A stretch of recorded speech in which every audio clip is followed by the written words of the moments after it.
Hi everyone, welcome to Shell Sugar Rush. Welcome back if you've been here before. Today I'm going to be sharing with you this adorable PJ Masks cake that I was asked to make for a 3-year-old's birthday. This cake was so adorable and fun to make, so if you enjoy things like this, stick around and watch me put it together. So I'm starting here by rolling out some black fondant for the buildings that are going to go on the cake.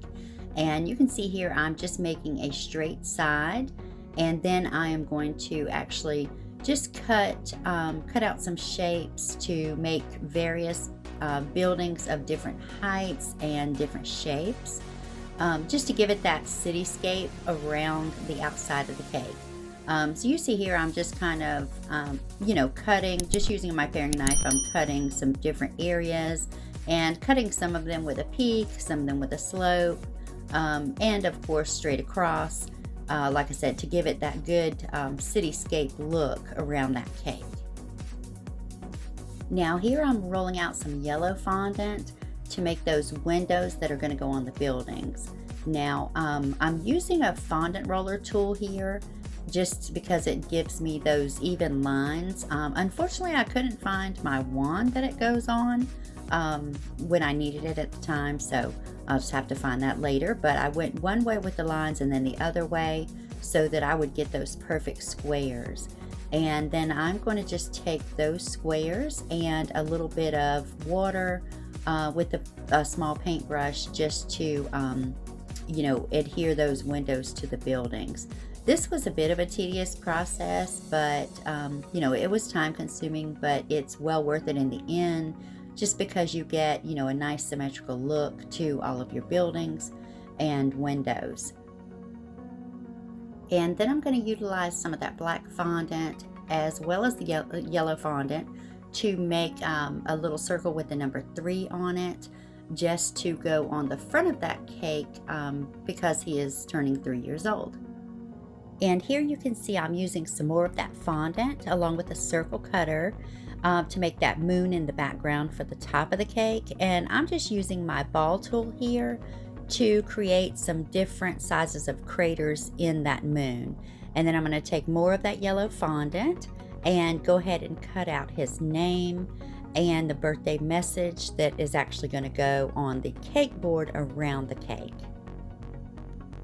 And then I'm just going to bring in a cookie sheet here with some parchment paper on top and move all of these over to that. This is just kind of how I like to, let them sit until I'm ready to use them. It just keeps them safe, and I can just put them away, in another area until I need them. Now for the cake, I am using 8-inch rounds of vanilla cake, and I'm putting this on a 12-inch cake board just because I want to have room around the cake to put that birthday message on the board. So here I've got some American buttercream. I have colored it in a royal blue using the Chef Master gel color, and I'm doing 5 layers on this because I want to get some good height. But here you can see I'm just filling between the layers and putting that final piece on the top and giving it a nice smooth coat on top. And then I'm going to go around the sides, of course, and do the same thing. And with this cake I really didn't feel like I needed to do much of a crumb coat. It was pretty sturdy, pretty crumb free, so I'm just going to go ahead and give it that final layer here as well. And just a pretty generous final layer, and just smooth it down real well and clean up the top.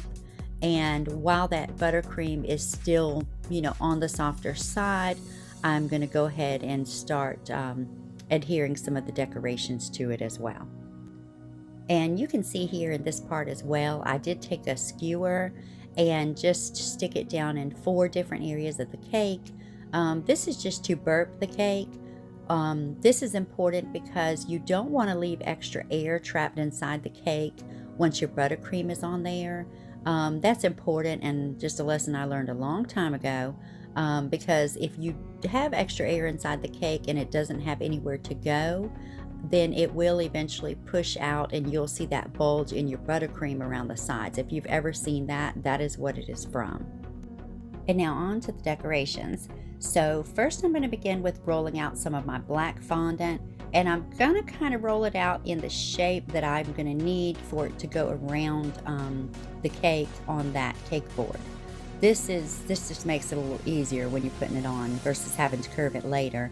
And I did spread a little, just a little vegetable oil on the cake board just to help the fondant adhere to it. And you see here, I didn't quite get it long enough, but I'm just taking my smaller fondant roller and just rolling it on the ends until I have it, together. And I just took a knife and, cut it at those edges, at the seam there to, bring it together. And then I'm taking that same paring knife and going around the edges of my cake board just to clean up that excess fondant that's hanging over. And now we're ready to start putting our decorations on the cake.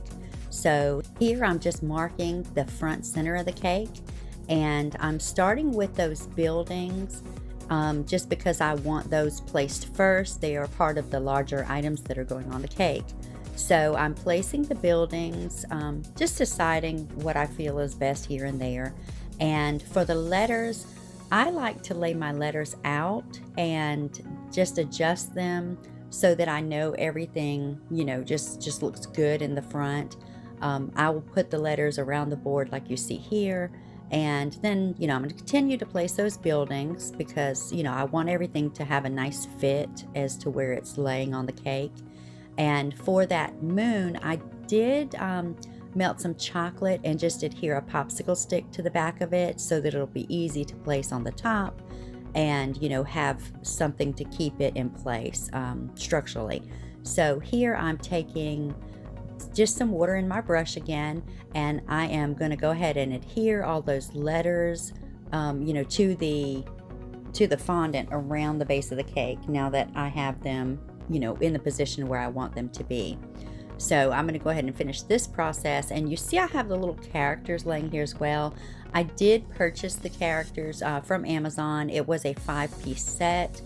I used to spend a lot of time making characters, and certain ones now, especially for little ones, I just purchase those characters because fondant characters generally get thrown away and not eaten. So this way he has a little extra as far as a birthday gift. So now everything is placed and our cake is complete. Please let me know what you thought about this in the comments. And if you enjoyed the video, make sure you give it a thumbs up. And don't forget, if you haven't already, make sure you hit the subscribe button and the notifications bell so you'll be notified when I upload more cakes and treats in the future. Make sure you stick around to see what the birthday boy thought of his cake. Thank you so much for your support, and I'll see you next time.